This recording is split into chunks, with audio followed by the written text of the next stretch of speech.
Hi friends, welcome back to my channel. ఈరోజు మీకు ఈ సీరియల్లో ఏం జరిగిందో తెలుసుకోవాలి అనుకుంటున్నారా? అయితే వెంటనే మనం సీరియల్లోకి వెళ్ళిపోదాం. ఇక కావ్య అయితే బయట గార్డెన్లో కూర్చుని దాని గురించి ఆలోచిస్తూ ఉంటుంది. ఇంతలో రాజ్ కావ్య దగ్గరకు వచ్చి కూర్చుని, ఏంటి చాలా నీరసంగా ఉందంట, హాస్పిటల్కి వెళ్ళావంట, కనీసం ఒక్క మాట కూడా ఫోన్ చేసి చెప్పలేదు అని కావ్యని రాజ్ అడుగుతూ ఉంటే కావ్య కళ్ళు పెద్దగా చేసి రాజ్ వైపు సీరియస్గా చూస్తుంది.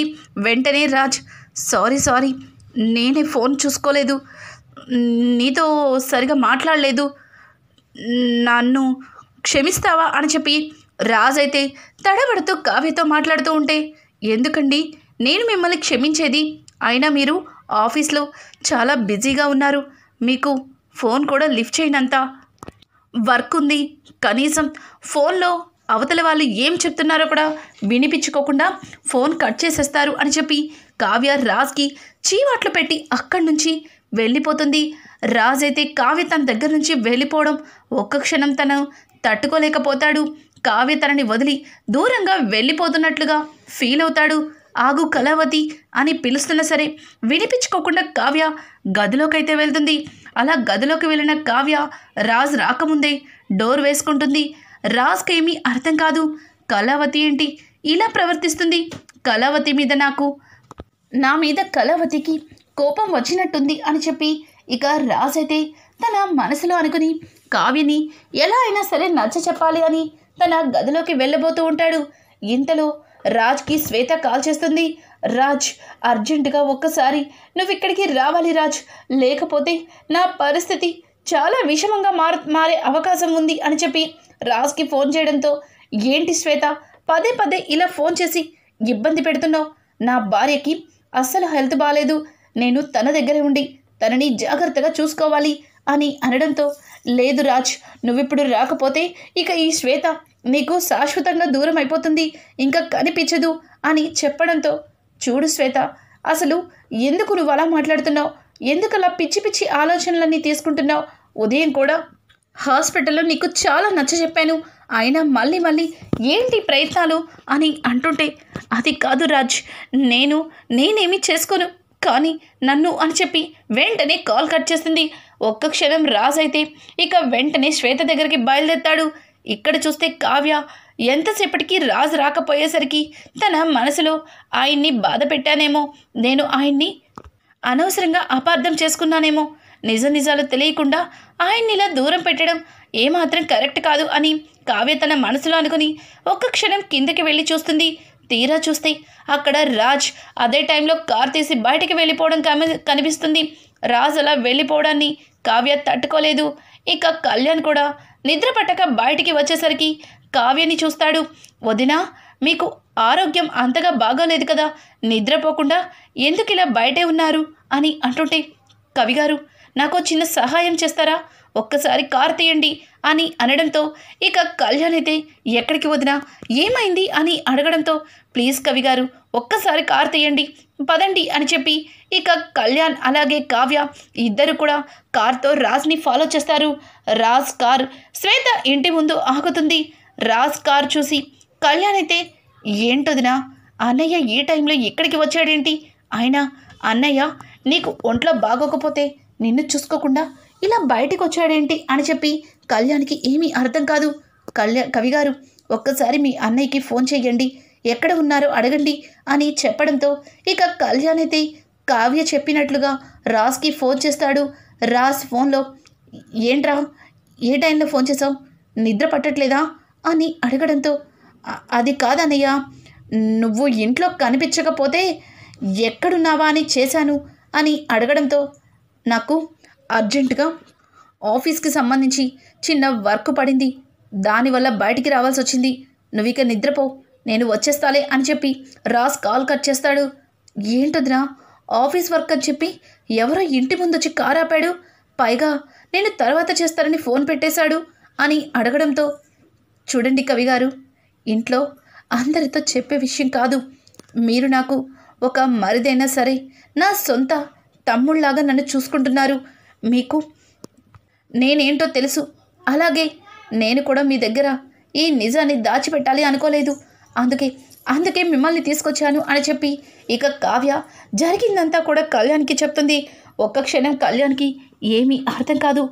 ఏంటొదినా, అన్నయ్య ఇలా చేశాడా, ఇదంతా నిజమేనా అని అడగడంతో అవును కళ్యాణ్, హాస్పిటల్లో నా చెవులతో నేనే విన్నాను, నా గురించి నీకు తెలీదా, నేనెవరు చెప్పినా వింటానా అని అనడంతో అవును అవునుదినా, కానీ వాళ్ళు పొరపాటు పడి ఉండొచ్చు కదా అన్నయ్య విషయంలో. లేదు వదిన, అన్నయ్య ఎప్పుడు అలా చేయడు. అన్నయ్య మిమ్మల్ని ఇష్టం లేకుండా పెళ్లి చేసుకున్నా మీకు కట్టిన తాలికి మీకు అన్నయ్యకి వేసిన బ్రహ్మముడికి గౌరవించి జీవితాంతం మీరే తన భార్యగా మీరే భార్య అనుకుంటున్నాడు. లేదు వదినా, మీరు కూడా అందరిలాగా అన్నయ్య మీద పొరపాటు పడవద్దు అని చెప్పడంతో లేదు కళ్యాణ్, లేదు, ఇంట్లో ఎంతమంది చెప్పినా నేనెప్పుడు కూడా ఏ విషయంలో కూడా ఆయన గురించి పొరపాటు పడలేదు. కానీ ఈ ఒక్క విషయం మన కుటుంబంలో ఎవరికి తెలియని విషయం, నా కళ్ళతో నేను చూసిన దృశ్యం, ఇవన్నీ కూడా నాకు నమ్మేలా చేస్తుంది. ఇప్పుడు ఈ టైంలో మీకు అబద్ధం చెప్పాల్సిన అవసరం ఏముంది? పైగా నాకు హెల్త్ కూడా బాగోలేదన్న సంగతి అందరికీ తెలుసు. కానీ నన్ను వదిలిపెట్టి ఈ పరిస్థితుల్లో ఇక్కడికి రావడం అనేది మీకు ఏమీ అనిపించట్లేదేమో, నాకు మాత్రం అని అంటుంటే వదిన, మీరు ముందు మీ కళ్ళతో మీరు నిజాన్ని చూస్తే, చెవులతో వింటే అప్పుడు మీకు అర్థమవుతుంది, నాతో రండి అని చెప్పి కళ్యాణ్ తన చెయ్యి పట్టుకొని లోపలికైతే తీసుకెళ్తాడు. ఇక ఇంతలో రాజ్ అనామిక్ శ్వేత మాట్లాడుకుంటూ శ్వేత రాజ్ని హక్ చేసుకుంటుంది. ఒక్క క్షణం కళ్యాణ్ ఆ సీన్ని చూసి షాక్ అయిపోతాడు. అన్నయ్య ఏంటిది, నువ్వేనా అని తన మనసులో అనుకుంటాడు. ఏంటి కవిగారు, చూస్తే ఆశ్చర్యంగా ఉందా? నేను కూడా అలాగే అనుకున్నాను. మీ అన్నయ్య చాలా మంచివాడని, తలెత్తి పరాయి ఆడదాని మొహం కూడా ఎరగడని అనుకున్నాను. కానీ ఆయన ఈరోజు నాకంటే కూడా తన మనసుకు నచ్చిన అమ్మాయి కోసం ఇవన్నీ చేస్తున్నాడని ఈరోజే అర్థమైంది. ఇక దుగ్గిరాల కుటుంబానికి నాకు ఈరోజుతో సెలవని నాకు అనిపిస్తుంది. ఆ కోడలి బంధాన్ని వదిలేసుకొని నా పుట్టింటికి వెళ్ళాలి అని నిర్ణయం తీసుకుంటున్నాను అని చెప్పి కావ్య తన మనసులో ఏదైతే అనుకుంటుందో అది కళ్యాణ్కి చెప్తుంది. ఇంతలో శ్వేత, రాజ్ నువ్వు లేకపోతే నేను చచ్చిపోతాను రాజ్ అని శ్వేత పిచ్చి పిచ్చిగా మాట్లాడుతూ ఉంటే రాజ్ తట్టుకోలేక ఇక శ్వేత చెంప పగల కొడతాడు. షటప్ శ్వేత, షటప్, అసలు నీకెన్నిసార్లు చెప్పాలి, నాకు పెళ్ళయింది, నాకు భార్య ఉంది, నీకు పెళ్ళయింది, నీ భర్తతో హింసలు పడుతున్నావు కదా అని చెప్పి చేరతీసి దగ్గరికి తీసుకుంటే నువ్వు ఇట్లాంటి నిర్ణయాలు తీసుకుంటావని అస్సలు ఊహించలేదు. నిన్ననే నీకు చెప్పి ఉండవలసింది, కానీ నేను నీ హెల్త్ కూడా బాగుండలేదు కదా అని మాట్లాడలేదు. ఇంట్లో నా భార్యకి ఒంట్లో బాగోలేదు, తనని నేను దగ్గరుండి జాగ్రత్తగా చూసుకోవాలి, ఏమీ చెప్పకుండా చచ్చిపోతాను అని ఫోన్ పెట్టేస్తే ఏమనుకోవాలి చెప్పు. చూడు, ఇంకొకసారి నువ్వు ఏమైనా నాకు అనవసరం, ఇబ్బందుల్లో ఉన్నావు కదా అని చెయ్యి సాయం చేశాను. ఆ మాత్రానికే నువ్వు ఇంత పెద్ద పెద్ద నిర్ణయాలు తీసుకొని నా నెత్తిన రుద్దద్దు, అర్థమవుతుందా? చూడు శ్వేత, నువ్వు నాకు ఒక మంచి స్నేహితురాలివి, మన ఇద్దరి మధ్యలో ఆ స్నేహబంధం అలాగే ఉండాలి, అర్థమవుతుంది కదా? అది నీకు ఇష్టం లేదు అన్నప్పుడు ఇక ఇక్కడ నుంచి నీకు నాకు ఏ సంబంధం లేదు.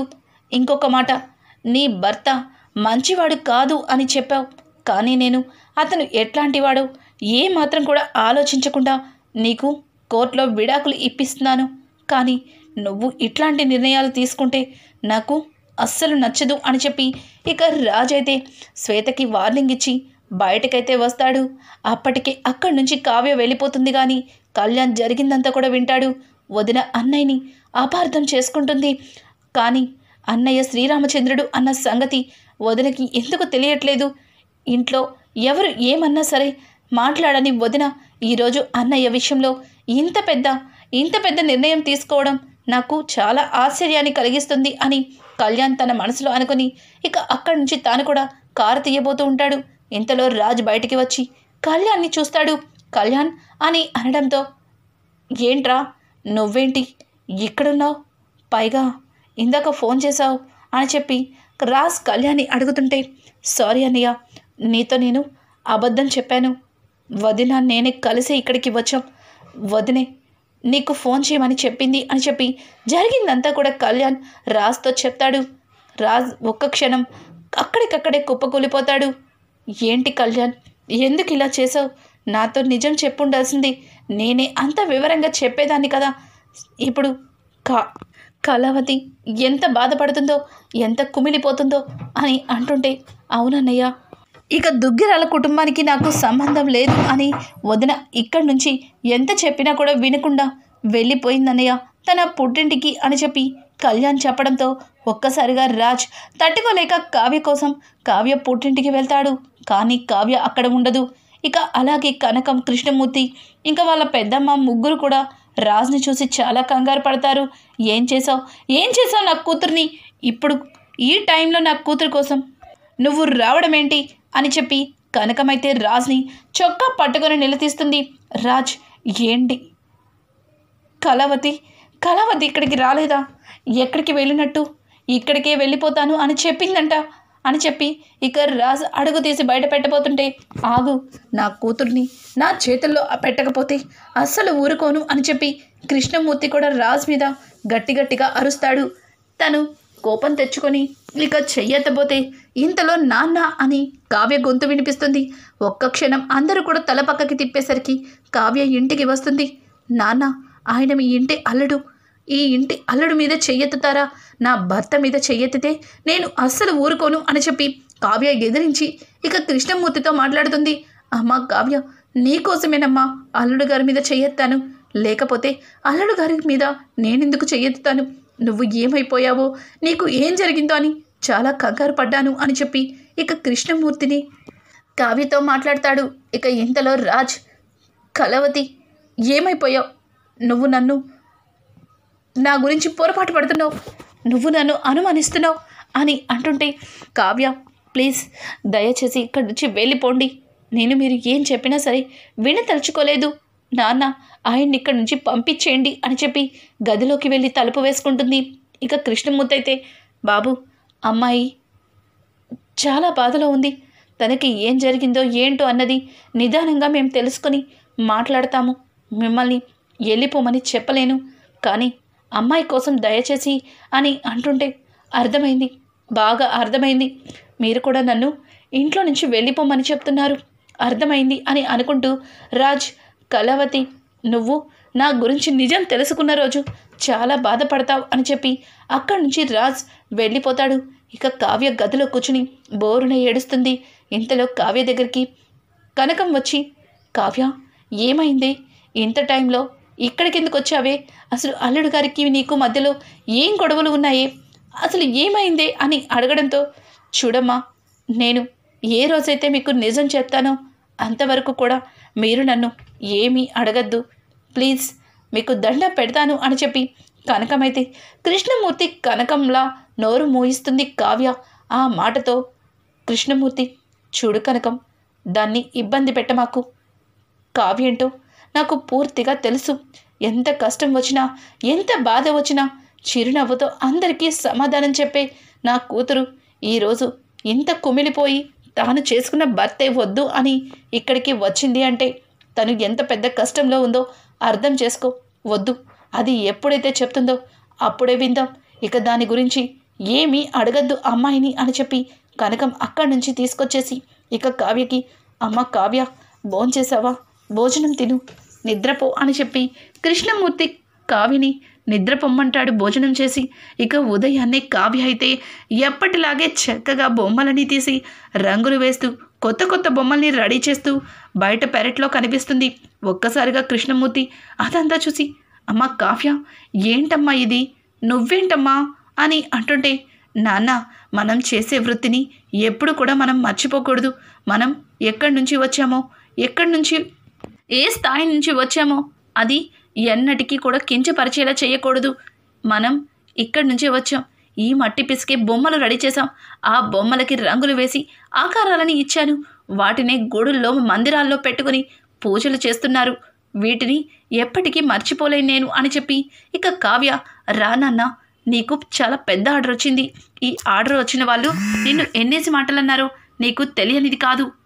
ఒక్క క్షణం కృష్ణమూర్తి కావ్య మాటలకి ఏమీ మాట్లాడకుండా ఇప్పుడు తనతో పాటు నేను కూడా ఇలాగే ఉంటే తను ఇంకా బాధపడుతుంది అని చెప్పి కృష్ణమూర్తి తన మనసులో అనుకొని ఇక నవ్వుతూ సంతోషంగా కావ్యతో కలిసి బొమ్మలు తయారు చేయడం మొదలు పెడతారు.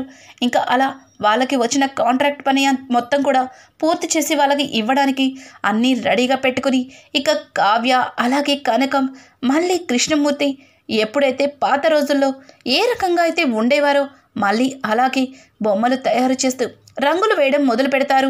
ఇంతలో రాజ్ కావ్య కోసం మళ్ళీ కృష్ణమూర్తి ఇంటికైతే వస్తాడు. కావ్యని చూసి కళావతి అని పిలవడంతో కావ్య తల పైకెత్తకుండా లేచి లోపలికి వెళ్ళిపోతూ, నాన్న, నా కోసం ఎవరు వచ్చినా సరే నేను ఇంట్లో లేనని చెప్పండి, ఇక ఏ కుటుంబంతో నాకు సంబంధం లేదని చెప్పండి అని చెప్పి కావ్య వెళ్ళిపోవడంతో రాజ్, ప్లీజ్ కళావతి, నేను చెప్పేది విను, నన్ను నువ్వు అపార్థం చేసుకున్నావు అని అంటూ ఉంటే వెంటనే కావ్య అయితే మోహం మీద గట్టిగా తలుపు వేస్తుంది. రాజ్కి పూర్తిగా అర్థమైపోతుంది కావ్య తన నుంచి దూరంగా ఉండాలనుకుంటుందని, అలాగే దుగ్గిరాళ్ళ వారింటి కోడలిగా అస్సలు ఉండకూడదు అని అనుకుంటుందని రాజ్ నిర్ణయించుకుంటాడు. ఇక రాజ్ అయితే వెళ్ళి ఒక గార్డెన్లో కూర్చుని చాలా బాధపడుతూ ఉంటాడు. ఇంతలో రాజ్ కోసం వెతుక్కుంటూ వచ్చిన కళ్యాణ్, ఏంటన్నయ్యా ఇక్కడ కూర్చున్నావు అని అంటుంటే రాజ్ కళ్యాణ్ని హక్ చేసుకొని బోరునే ఏడుస్తాడు.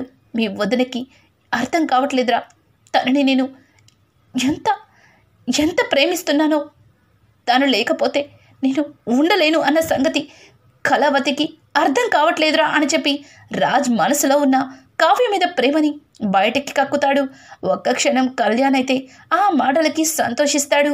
అన్నయ్య, ఇంత ప్రేమ పెట్టుకొని ఎందుకన్నయ్య, ఎందుకు వదిన్ని ఎప్పుడు కూడా వెసుక్కుంటూ చిరాగ్గా మాట్లాడతావు అని అంటుంటే, ఏమో నాకు కూడా తెలీదు, కానీ కళావతి లేకుండా నేను బ్రతకలేను. కళావతి నాతో మాట్లాడకపోతే నేను తట్టుకోలేను. నాకు కళావతి కావాలి. కళావతితో నాకున్న బంధం మరింత ముడిపడాలి. తను నన్ను వద్దనుకుంటుంది అని చెప్పి ఇక రాజ్ అయితే చాలా కుమిలిపోతాడు. ఇంకా కళ్యాణ్ ఆ మాటలన్నీ విని చాలా సంతోషిస్తాడు. ఇలా రానున్న ఎపిసోడ్స్ మరింత ఇంట్రెస్టింగ్గా మారిపోతున్నాయి. ఈ వీడియో కనుక మీకు